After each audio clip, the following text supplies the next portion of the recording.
ちゃいのはもちろん承知転がす魂高知に盆地東西南北ローリン次はあっち次はこっち山越えたら Bonjour et bienvenue dans ce nouveau numéro d'Autoplay Sample. Alors aujourd'hui ça sera certes une émission comme d'habitude avec les sorties CD, les tie-up, etc.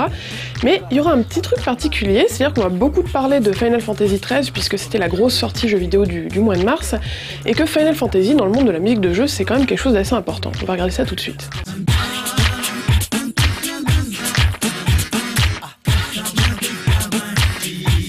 Et on commence tout de suite avec Final Fantasy XIII. Alors les musiques de Final Fantasy, pour bien des gens, c'est la première OST qu'ils achètent. Donc jusqu'au 10, c'était Uematsu Nobuo qui prenait en charge, qui supervisait la composition, avec des gens qui l'aidaient parfois. Et à partir du 10, il est parti travailler en freelance et ce sont d'autres gens qui s'y sont attelés. Donc là, pour cet épisode 13, c'est Hamauzu Masashi qui a travaillé avec des assistants. Et c'est quand même la consécration quand on travaille chez Square. Il a travaillé d'abord sur des petits projets, puis on fait le Final Fantasy, la série principale, c'est quand même le gros truc, le pinacle de sa carrière. Et d'ailleurs, il est parti de Square lui aussi après ça. Bon, pour en revenir à Final Fantasy, c'est une OST donc, qui tient sur 4 CD, ce qui est quand même énorme.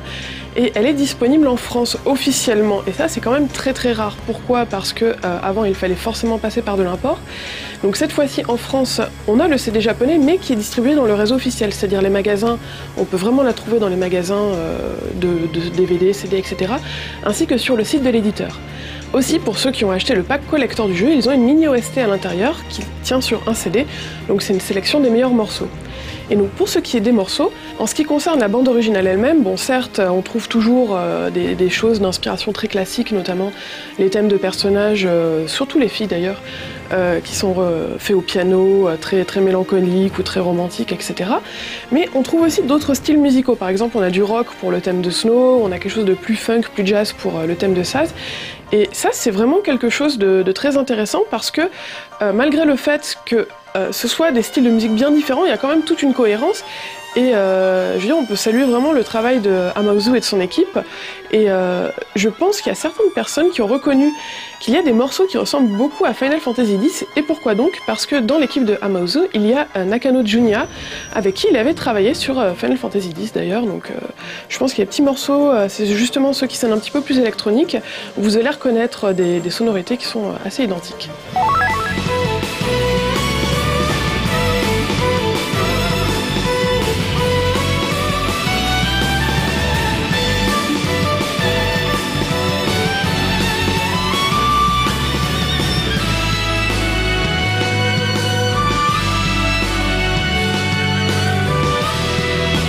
Alors on va continuer avec Oboro Muramasa. Alors peut-être que le nom vous dit rien, en fait c'est juste le nom japonais de Muramasa The Demon Blade, qui est un jeu Wii qui est sorti en France juste avant les fêtes. Donc c'est un jeu de Vanillaware, je ne sais pas si vous connaissez ce studio, c'est un studio qui est spécialisé dans les jeux en 2D. En fait c'est pas vraiment de la 2D, c'est de la 3D avec de la 2D plaquée dessus, mais bon ça fait comme si c'était de la 2D. Donc ils ont fait Odin Sphere ou Princess Crown avant, ce sont des très beaux jeux. Et pour la musique, ils font toujours appel à Sakimoto Hitoshi, qui est un compositeur qui a son propre studio qui s'appelle Basiscape.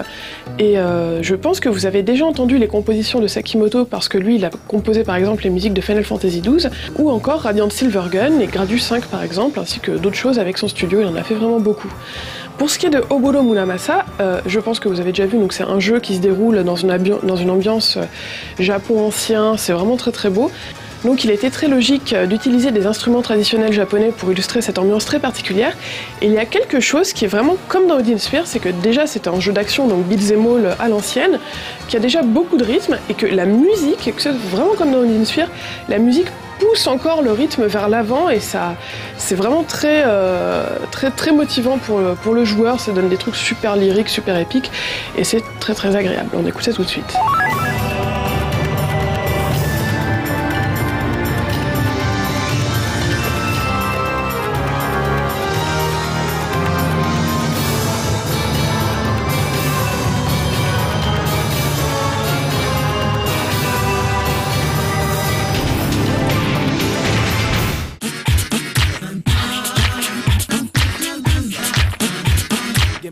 passe tout de suite au tie-up, et comme c'est une émission spéciale Final Fantasy XIII, on va faire les deux tie-up de Final Fantasy XIII. Alors pourquoi deux tie-up? Tout simplement parce que dans la version japonaise et dans la version occidentale, ce ne sont pas les mêmes chansons thèmes. Au Japon, c'est une chanson qui est interprétée par Sugawara Sayuri, qui s'appelle Kimi ga iru kara, qui veut dire puisque tu es là ou parce que tu es là.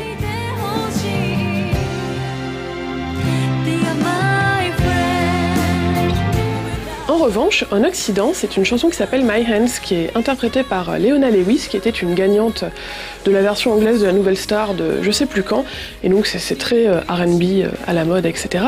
Et c'est comme le générique de fin d'Avatar, puisqu'elle a aussi interprété le générique de fin d'Avatar, et je trouve ça très rigolo, parce que dans l'interview, justement, ça parlait d'Avatar dans l'interview des producteurs de Final Fantasy XIII, je sais pas si vous l'avez vu, enfin, elle est sur No Life Online, et c'est rigolo, ça boucle la boucle, comme ça.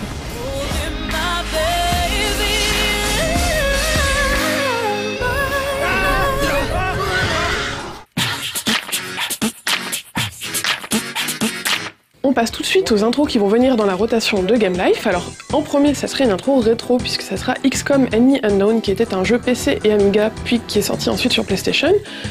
Et c'est un jeu que je connaissais pas du tout, j'ai découvert ça dans mon souvenir, justement, puisque quelqu'un l'avait cité pour son souvenir, et Julien me l'a gentiment capturé. Et ça, c'est le genre de jeu de stratégie à No Life, quand on voit, on dit « Ah, ça c'est un jeu de Julien Pirou ».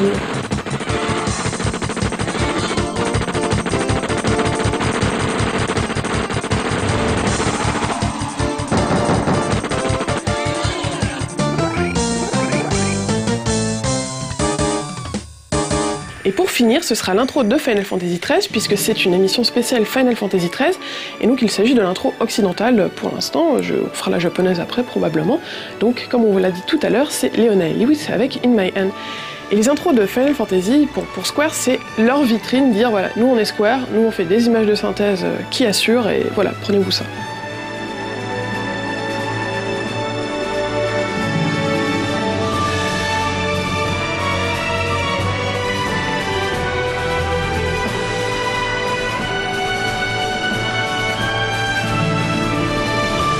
Voilà, ce numéro est terminé, j'espère que ceux qui n'aiment pas Final Fantasy XIII ou Final Fantasy en général n'étaient pas trop déçus, mais bon, c'était quand même très dur de passer à côté de Final Fantasy quand on parle de musique de jeu, et en tout cas moi je vous dis à dans 2 semaines.